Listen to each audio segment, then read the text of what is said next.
இன்றைய தினம் நாம் தரிசிக்கப் போகிற ஆலயம் கும்பகோணம் அருள்மிகு பகவத் விநாயகர் திருக்கோயில். விநாயகப் பெருமான் தனித்து அருள்கின்ற அற்புதமான ஆலயம். இந்த பாரத தேசமானது பழம்பெரும் தேசம். புராணம், கலாச்சாரம், பண்பாடு, ஆன்மீகம் என எல்லாவற்றிலும் தலைநிமிர்ந்து நிற்கிறது. பாரத தேசத்திலே ஆன்மீக நகரங்கள் ஏராளம். காசி, ராமேஸ்வரம், காளஹஸ்தி, காஞ்சி, பழனி என்கிற வரிசையில் கும்பகோணமும் ஒன்று.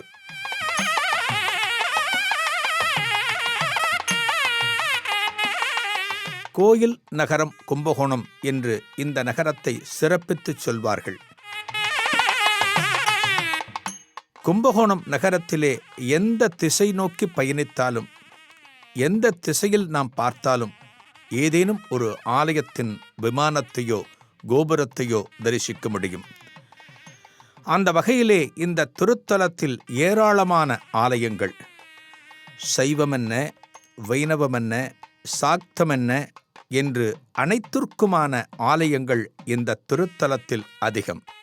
அந்த வகையில் காணாபத்தியத்தை முன்னிறுத்துகின்ற விநாயகப் பெருமான் ஆலயங்களும் இந்த திருத்தலத்தில் அதிகம். ஜெகநாத பிள்ளையார், உச்சி பிள்ளையார், கரும்பாயிரம் பிள்ளையார், வேத விநாயகர், இரட்டை விநாயகர், தாமோதர விநாயகர் என்று விநாயகப் பெருமானுக்கு என்று அமைந்த தனிப்பெரும் திருத்தலங்களுள் இன்றைக்கு நாம் தரிசிக்கக்கூடிய பகவத் விநாயகரும் முக்கியமானவர்.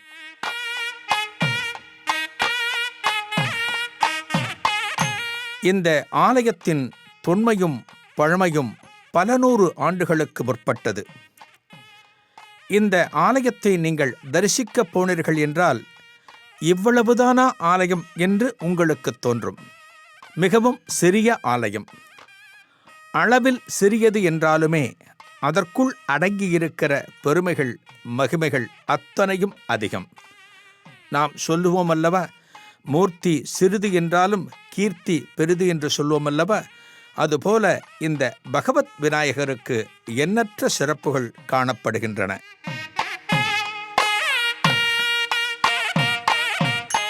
இந்த திருத்தலத்தின் சிறப்புக்கு ஒரே ஒரு வாசகத்தை சொன்னால் உங்களுக்கு நன்றாக புரியும். காசியை விட வீசம் உயர்ந்த தலம் என்று இந்த பகவத் விநாயகர் ஆலயத்தை சொல்கிறார்கள். அப்படியென்றால் காசியை விட உயர்ந்த தலமா என்று உங்களுக்கு தோன்றுகிறதல்லவா? நமது ஆன்மீகத்திலே ஒரு தலத்தை பற்றி சொல்கிற போது அந்த தலத்தின் பெருமையை உயர்வாகச் சொல்வதற்கு இப்படியெல்லாம் சொல்லியிருக்கிறார்கள் நமது முன்னோர்கள். காசியை விட ஒரு தலம் உயர்ந்து காணப்படுமா என்று உங்களுக்கு தோன்றலாம்.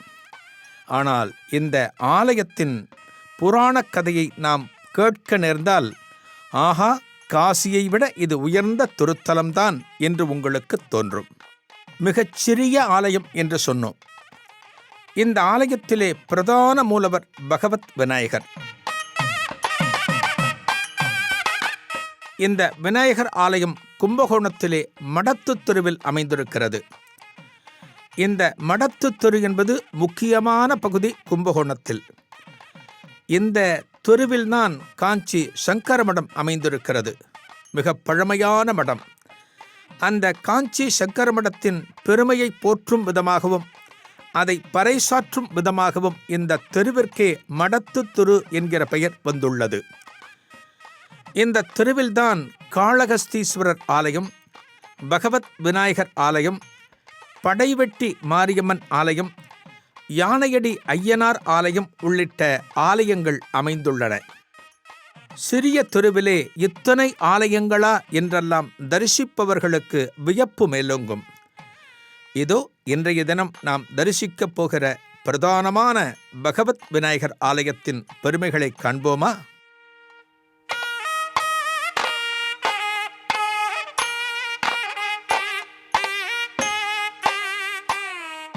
இந்த ஆலயத்தினுள் விநாயகப் பெருமானை தவிர 2 விக்கிரகங்கள் காணப்படுகின்றன.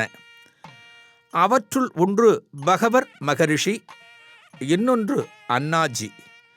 இந்த இருவரும் துவாரபாலகர்கள் போல விநாயகப் பெருமானுக்கு இரு பக்கமும் காணப்படுகிறார்கள். முதலில் இந்த பகவரை பற்றி நாம் பார்ப்போம்.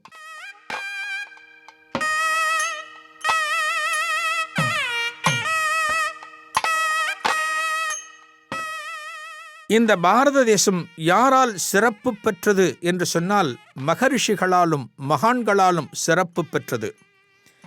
நமது தேசத்திலே தோன்றிய மகரிஷிகள் போல் உலகத்திலே வேறு எந்த நாட்டிலும் அவதரிக்க காணோம்.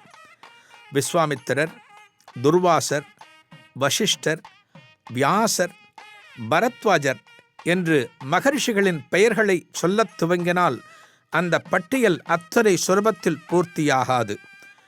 அப்பேற்பட்ட மகரிஷிகளுள் ஒருவர்தான் பகவர்.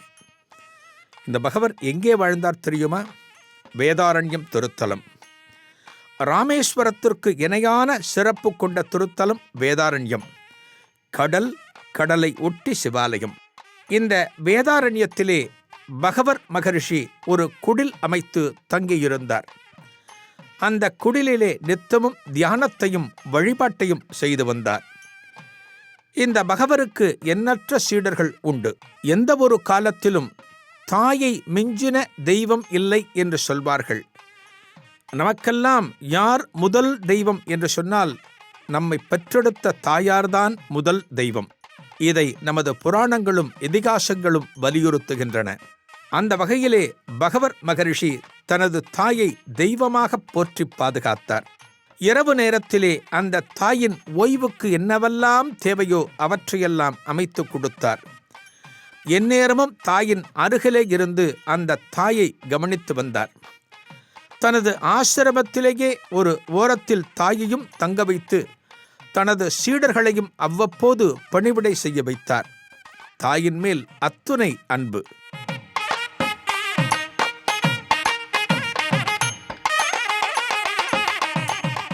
ஒரு முதிய பருவம் வந்துவிட்டால் எவராக இருந்தாலுமே இந்த உலகத்தை விட்டு பிரிய நேரிடும். அதுபோல இந்த தாயும் உலகத்தை விட்டு பிரிய வேண்டிய ஒரு வேளை வந்துவிட்டது. ஒரு புண்ணிய ஆத்மாவை மகனாக பெற்றெடுத்த காரணத்தினால் தன் மகனான பகவரை தன்னருகே அழைக்கிறார் அந்த தாயார். தாயிடம் வந்த பகவர் என்ன விஷயம் என்று கேட்கிறார். அந்த தாயார் கூறுகிறார், மகனே, நான் இறக்க வேண்டிய வேளை வந்துவிட்டது. இன்னும் ஒரு சில மணிப்பொழுதுகளில் நான் இறந்து விடுவேன் என்கிறார். தாயின் இறப்பை அவர் வாயாலே கேட்க நேரிடுவது எத்தனை பெரிய சோகம். பகவர் கண் கலங்கினார். தாயார் சொல்கிறாராம், மகனே, கண் கலங்காதே. இந்த உலகத்திலே பிறந்த எவருமே ஏதேனும் ஒரு காலத்தில் இறக்கத்தான் வேண்டும். அத்தகைய இறப்பு என்னை தேடி வருகிறது. இதை நான் ஏற்றுக்கொண்டே ஆக வேண்டும். என்றாலும் என் மனதிலே ஒரு சின்ன கோரிக்கை எழுகிறது மகனே என்கிறார். என்ன கோரிக்கை தாயே? சொல்லுங்கள், நான் நிறைவேற்றுகிறேன் என்கிறார் பகவர். அப்போது அந்த தாயார் சொல்கிறார், மகனே, நான் இறந்த பிறகு எனது உடலை எரியூட்டிய பின் அந்த அஸ்தி கரைப்பு என்கிற நிகழ்வானது நடக்கும். அந்த அஸ்தியை எங்கு நீ கரைக்க வேண்டும் தெரியுமா என்று தாயார் கேட்கிறார். ஆச்சரியத்துடன் தன் தாயாரை பார்க்கிறார் பகவர். தாயே, பெரும்பாலும் காசி நகரம் புனிதமானது என்று சொல்வார்கள். அங்கே ஓடுகிற கங்கையானது புனிதம் நிரம்பிய நதி என்று சொல்வார்கள். அந்த திருத்தலத்திலே நான் யாத்திரையாகச் சென்று கலக்கிறேன் என்று சொல்கிறார். தாயார் சொல்கிறார், அப்படியல்ல மகனே, எனது அஸ்தியை ஒரு கலயத்தில் வைத்து சுமந்து செல். எந்த திருத்தலத்தில் நீராடிவிட்டு அந்த அஸ்தியை திறந்து பார்க்கிறாயோ அதில் சாம்பலும் எலும்புக்கும் பதிலாக மலர்கள் தென்படுகிறதோ அந்த திருத்தலமே மிக உயர்ந்த திருத்தலம். அந்த திருத்தலத்திலே இருக்கின்ற நதியில் இதை கலந்துவிடு என்கிறார் தாயார்.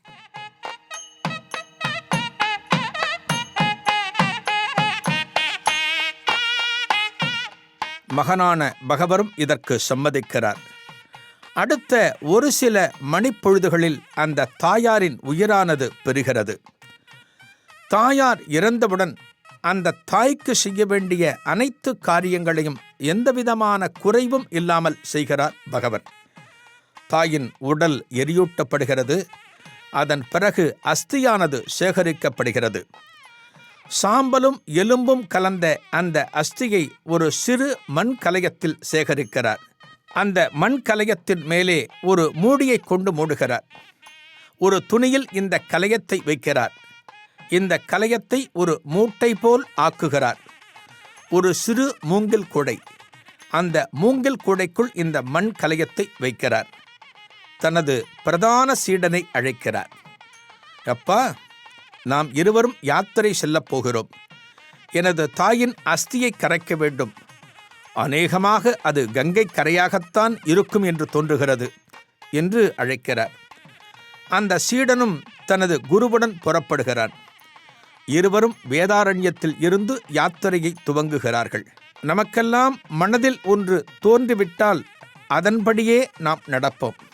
காரணம் இந்த மனம் இப்படித்தான் என்று ஒரு விஷயத்தை சிந்திக்க துவங்கினால் அதற்கு எந்தவிதமான மாற்று கருத்தையும் மாற்று கேள்வியையும் நாம் நிச்சயம் கேட்க மாட்டோம்.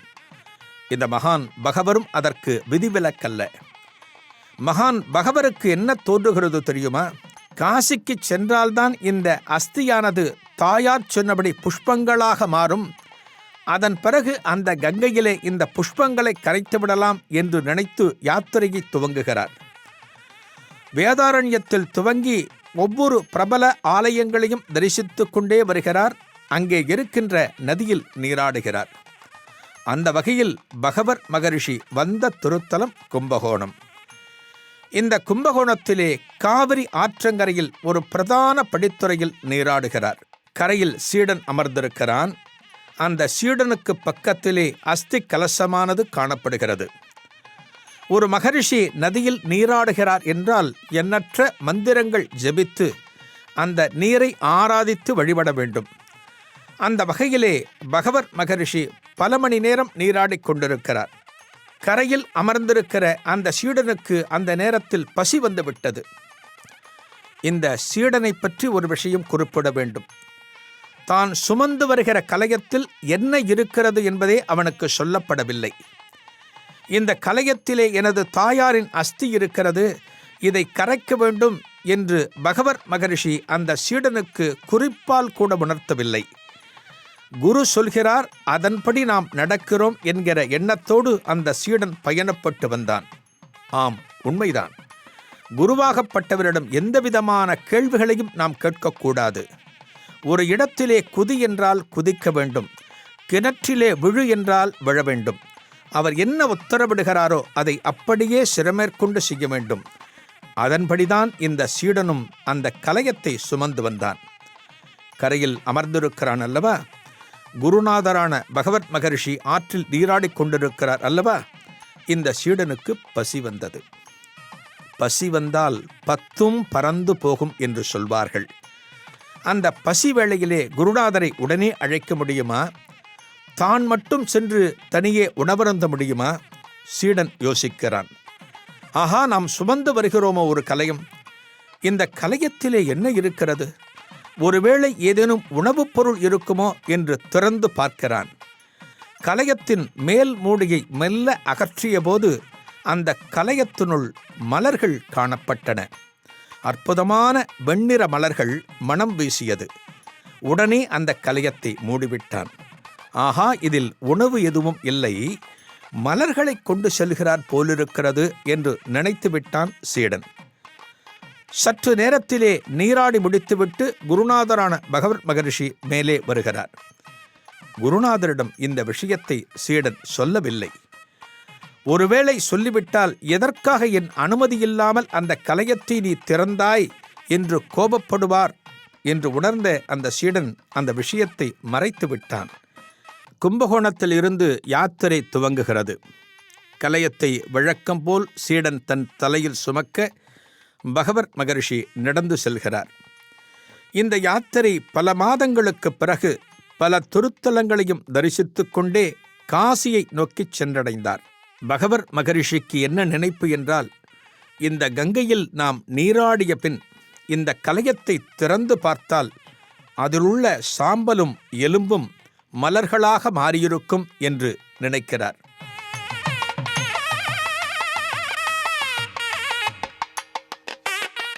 கங்கையில் புனித நீராடுகிறார். கரைக்கு வருகிறார். அந்த கலயத்தை திறந்து பார்க்கிறார். என்னே அதிர்ச்சி! உள்ளே சாம்பலும் எலும்பும் காணப்படுகிறது. வேறு எந்த ஒரு திருத்தலத்திலும் இந்த கலயத்தை திறந்து பார்க்காமல் கங்கைக்கு வந்தால் மட்டுமே மலர்களாக மாறும் என்று நினைத்துவிட்டார் அந்த பகவர் மகரிஷி. எப்பேற்பட்டவராக இருந்தாலும் ஏதேனும் ஒரு சந்தர்ப்பத்தில் அடி சறுக்கும் அல்லவா? அதுபோன்ற ஒரு சறுக்கல்தான் இந்த பகவர் மகரிஷிக்கு. குழப்பத்துடன் யோசிக்கிறார். நாம் எத்தனையோ திருத்தலங்களை கடந்து வந்தோம், எத்தனையோ நதிகளில் நீராடினோம்.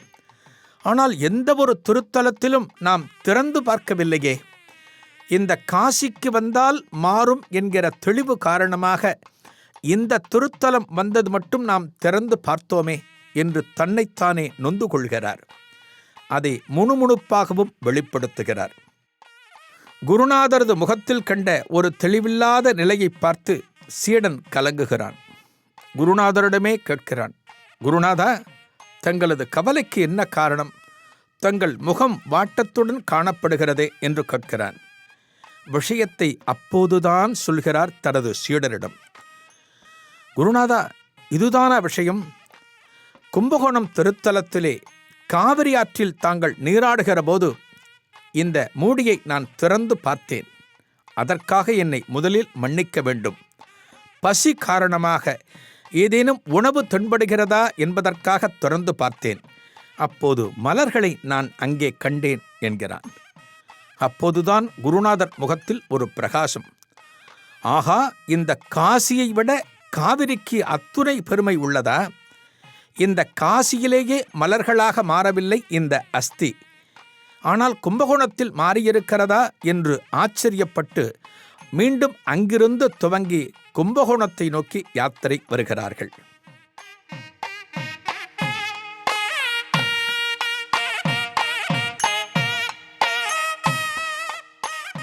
பல மாத பயணத்திற்கு பின்னால் கும்பகோணம் நகரத்தை அடைந்த பகவர் மகரிஷியும் அவரது சீடனும் அந்த காவிரி அன்னையின் மடியில் இறங்குகிறார்கள். அந்த காவிரியில் நீராடுகிறார் பகவர் மகரிஷி. அதன் பிறகு திறந்து பார்க்கிறார். உள்ளே மலர்கள் காணப்படுகின்றன. அந்த மலர்களை பார்த்தவுடனே அந்த நகரத்தின் பெருமையை பற்றி வியக்கிறார். அங்கே கரையில் பார்த்தால் ஒரு விநாயகர் காணப்படுகிறார். அந்த விநாயகப் பெருமான் தான் இன்றைக்கு பகவத் விநாயகர் என்கிற பெயரில் அழைக்கப்படுகிறார். அந்த விநாயகரை வலம் வருகிறார். அந்த விநாயகருக்கு முன்னால் தோற்பிகரணம் போடுகிறார். அந்த விநாயகரை வணங்கிவிட்டு மலர்களாக மாறிய அந்த அஸ்தியை காவிரியில் கரைக்கிறார். இத்தனை பெருமை கொண்ட கஷேத்திரமாய் இது என்று ஆச்சரியப்பட்டு இந்த கரையிலேயே தனது குடிலை அமைத்துக் கொள்கிறார். இந்த விநாயகப் பெருமானை நித்தமும் வணங்குகிறார். இப்படித்தான் ஆரம்பித்தது இந்த விநாயகர் வழிபாடு.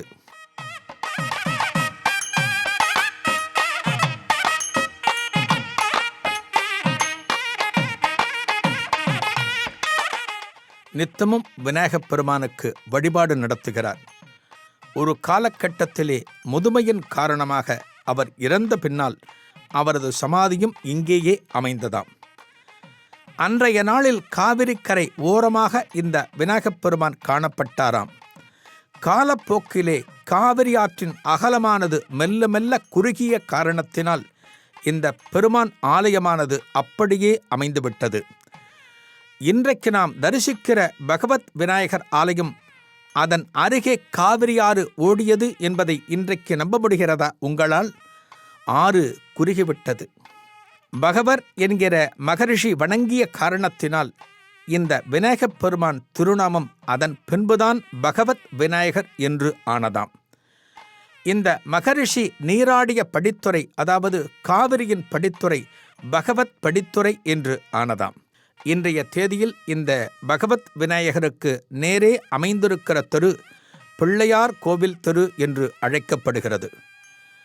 இந்த பகவத் விநாயகருக்கு திரளான பக்தர்கள் இந்த கும்பகோணம் நகரம் மட்டுமல்லாமல் இந்த பாரத தேசம் மட்டுமல்லாமல் உலகின் பல பகுதிகளில் இருந்தும் இந்த பழமையான விநாயகரை வந்து தரிசித்து அருள் பெறுகிறார்கள்.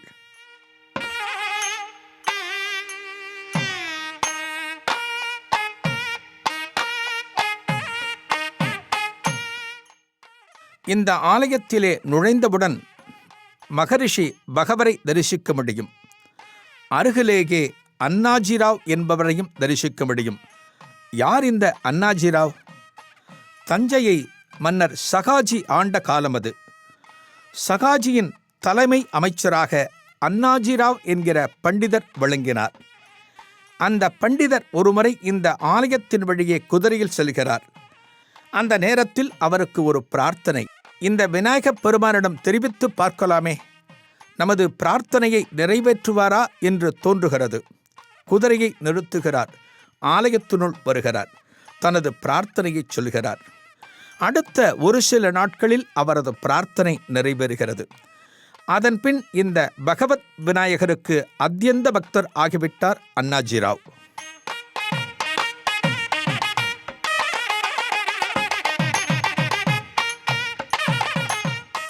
தனது பக்தனான பகவர் என்பவரை அந்த திருநாமத்தையே கொண்டு இந்த விநாயகப் பெருமான் பகவத் விநாயகர் என்று காணப்படுகிறார்.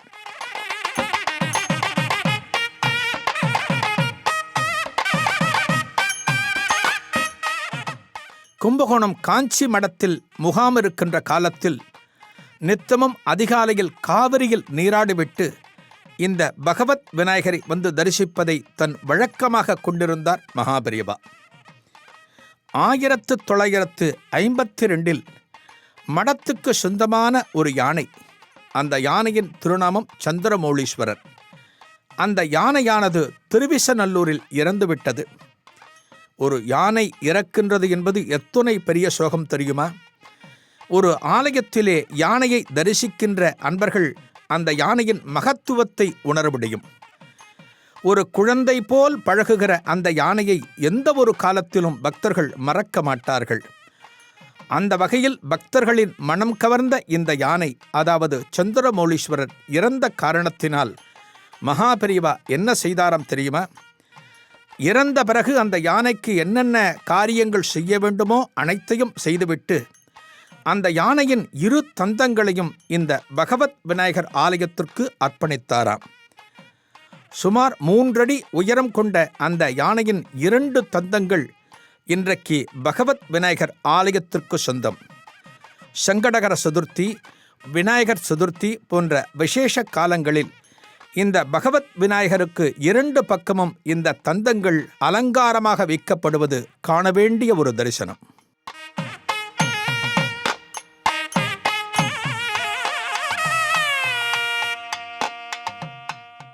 இந்த ஆலயத்திலே என்னென்ன தோஷங்களுக்கெல்லாம் பரிகாரம் செய்து கொள்ளலாம்?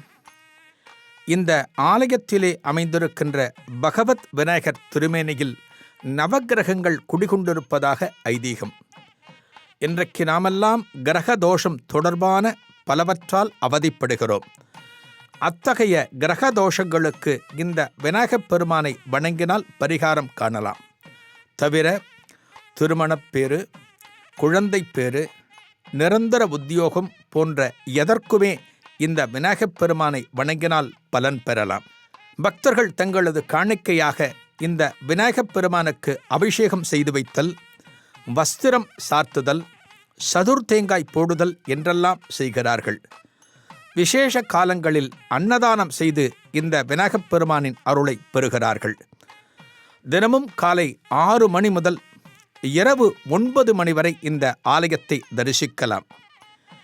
இந்த ஆலயத்தின் கதவுகள் பூட்டப்பட்டிருந்தாலுமே அந்த விநாயகப் பெருமானை வழியெங்கும் செல்கிற பக்தர்கள் தரிசிப்பது இங்கே சிறப்பு. எல்லாவற்றுக்குமே மூலம் என்று பார்த்தால் விநாயகப் பெருமான். விநாயகப் பெருமானை வழிபடாமல் எந்த ஒரு காரியத்தையும் நாம் துவங்க மாட்டோம். அதுபோல பிள்ளையார் சுழி போட்டு இந்த விநாயகப் பெருமானை நாம் வணங்கினால், எந்த ஒரு நற்காரியத்தையும் துவங்கினால் இவர் நம்முடன் இருந்து ஆசிர்வதிப்பார் என்பது பக்தர்களின் அசைக்க முடியாத நம்பிக்கை. வாழ்க்கை என்பது நம்பிக்கைதானே.